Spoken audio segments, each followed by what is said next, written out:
Behind the doors of private clubs in Manhattan, Geneva, and Monaco, conversations unfold that most people will never hear.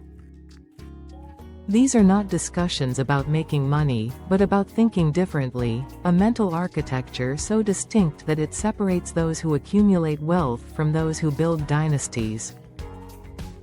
What if the greatest luxury is not what the wealthy own, but how they think?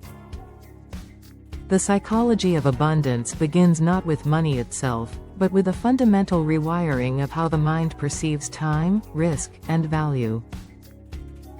While most people operate on a scarcity mentality, constantly worried about what they might lose, the ultra-wealthy cultivate an abundance mindset where opportunities are infinite and failures are merely data points.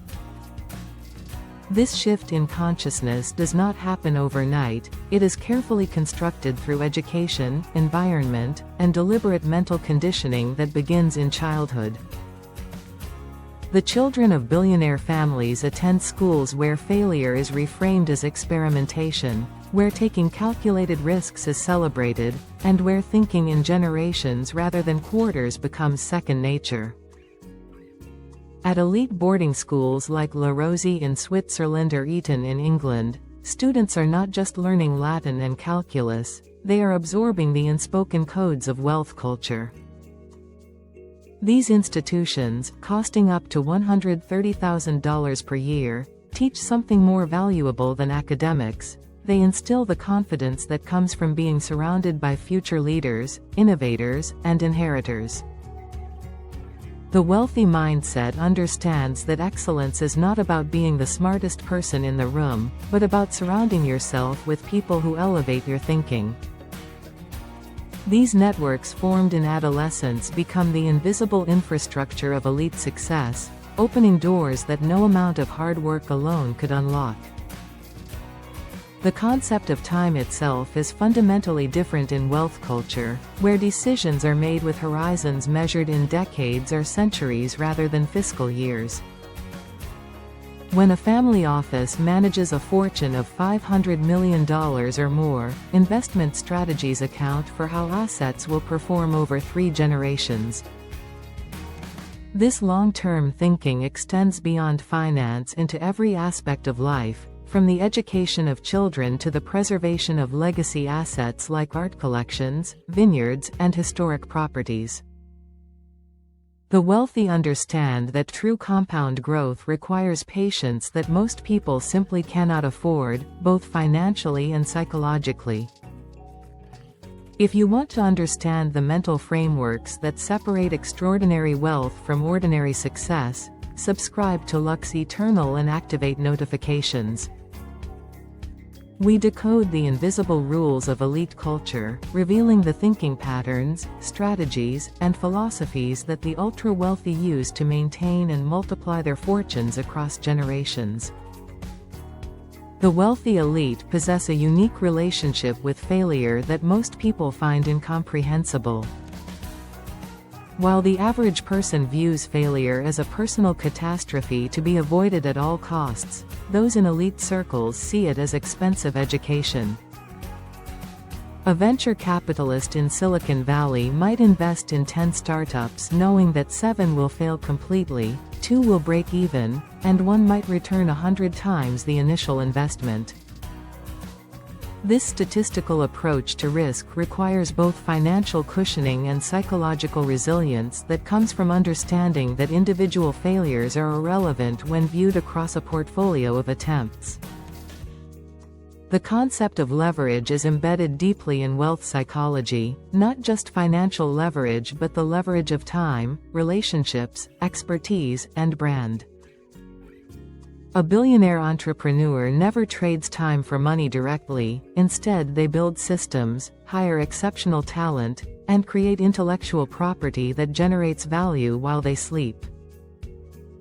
This mindset shift from being the doer to being the orchestrator represents perhaps the most crucial mental transition on the path to extraordinary wealth. The elite understand that their most valuable asset is not their bank account but their ability to identify opportunities, assemble resources, and execute at the highest level. Elite culture places enormous emphasis on discretion and strategic invisibility, understanding that true power operates most effectively away from public scrutiny.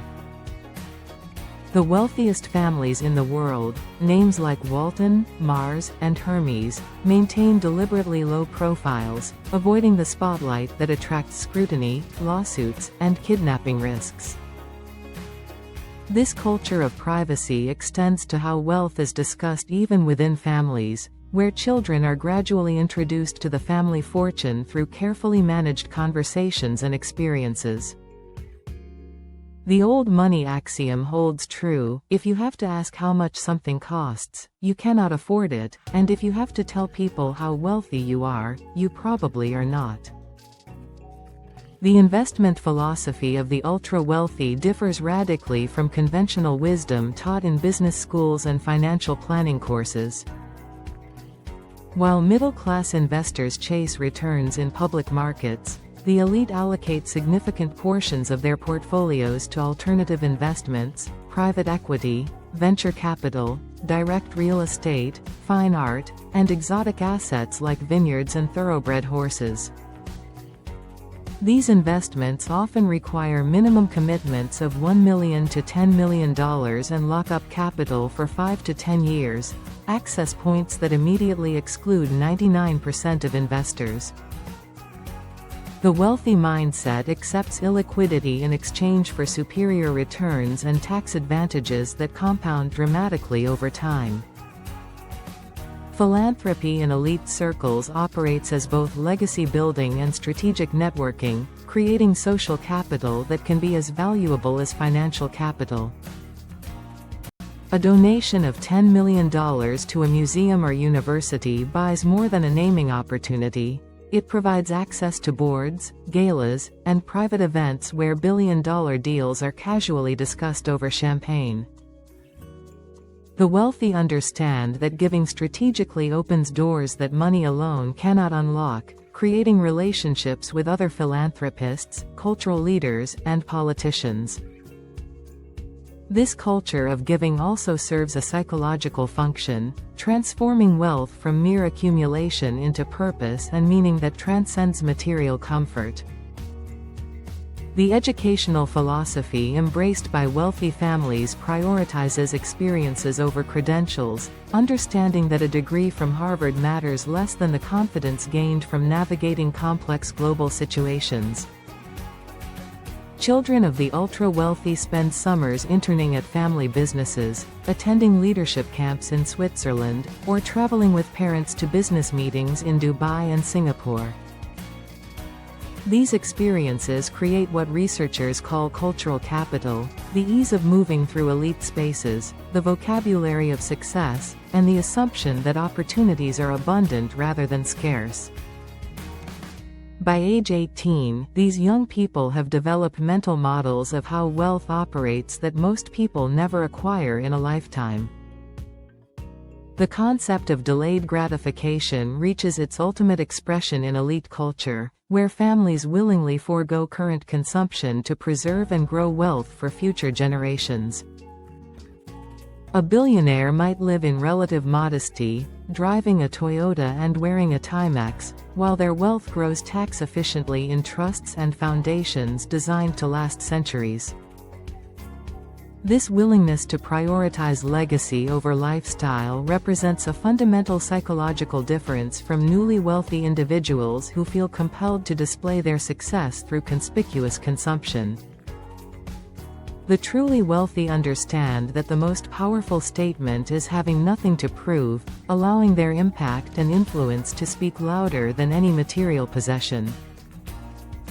Risk assessment in the wealthy mindset operates on completely different parameters than conventional thinking. While most people fear losing their job or missing a mortgage payment, the elite calculate risk in terms of opportunity cost, reputational damage, or strategic positioning. A private equity investor might risk $50 million on an acquisition because the downside is capped at losing capital, while the upside could be building a billion-dollar company. This asymmetric approach to risk, where potential gains vastly outweigh potential losses, allows the wealthy to take positions that seem reckless to outsiders but are actually carefully calculated bets. The networking philosophy of elite culture operates on the principle of giving value first and expecting nothing immediate in return. At Davos or the Milken Institute Global Conference, conversations rarely involve direct asks. Instead, they focus on sharing insights, making introductions, and building relationships that might not bear fruit for years. The wealthy play an infinite game where every interaction is viewed as a deposit in a relationship bank that compounds over decades. This long-term networking creates an invisible web of mutual obligation and reciprocity that becomes more valuable than any single transaction. Health and longevity receive disproportionate attention in wealth culture, with the elite investing heavily in preventive medicine, biohacking, and longevity research.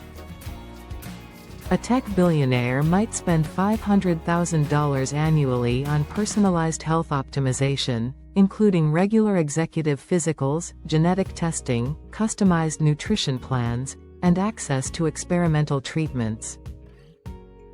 This investment in biological capital reflects the understanding that wealth means nothing without the health and time to enjoy it. The wealthy mindset views the body as the ultimate asset, requiring maintenance and optimization that goes far beyond what conventional medicine provides. The concept of multiple residencies reflects how the elite think about optionality and jurisdictional arbitrage in an increasingly connected world. Wealthy families maintain homes in London, Dubai, Singapore, and Miami, not just for lifestyle reasons but for strategic tax planning, political stability, and access to different markets.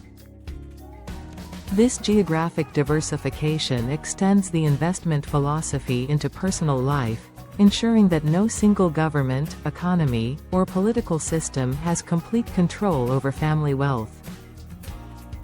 The global mindset of the elite recognizes no borders when it comes to opportunity, viewing the entire world as their playing field. Succession planning in wealthy families begins when children are young, with deliberate efforts to prepare the next generation for the responsibility of stewarding significant wealth. This education includes exposure to family businesses, mentorship from trusted advisors, and carefully structured allowances that teach financial discipline without spoiling. The challenge that every wealthy family faces is how to give children enough to do something but not so much that they do nothing, a delicate balance that requires constant adjustment. The most successful dynasties treat wealth transfer as a multi-decade process of education and gradual responsibility rather than a sudden inheritance. The information diet of the elite differs dramatically from mainstream media consumption, with a focus on primary sources, expert networks, and proprietary research. Rather than reading headlines, wealthy investors subscribe to specialized intelligence services costing tens of thousands of dollars annually, attend private briefings with economists and geopolitical analysts, and maintain relationships with insiders across industries. This access to superior information creates an enormous advantage in decision-making, allowing the elite to move ahead of trends that the general public discovers months or years later. The wealthy mindset understands that information arbitrage, knowing something before others do, is one of the most reliable paths to generating alpha. As we examine the psychology of elite wealth, what emerges is not a set of secrets but a completely different operating system for navigating the world. These mental frameworks, from abundance thinking to generational planning, from strategic networking to asymmetric risk-taking, create compound advantages that multiply over time. The truly fascinating insight is that many elements of the wealthy mindset can be adopted regardless of current financial status. The thinking often precedes the wealth rather than following it. Understanding how elite culture thinks is not about envying their lifestyle but about recognizing the mental patterns that create and preserve extraordinary success across generations. This is the invisible architecture of wealth, built not in bank accounts but in the minds of those who think differently about time, risk, value, and legacy.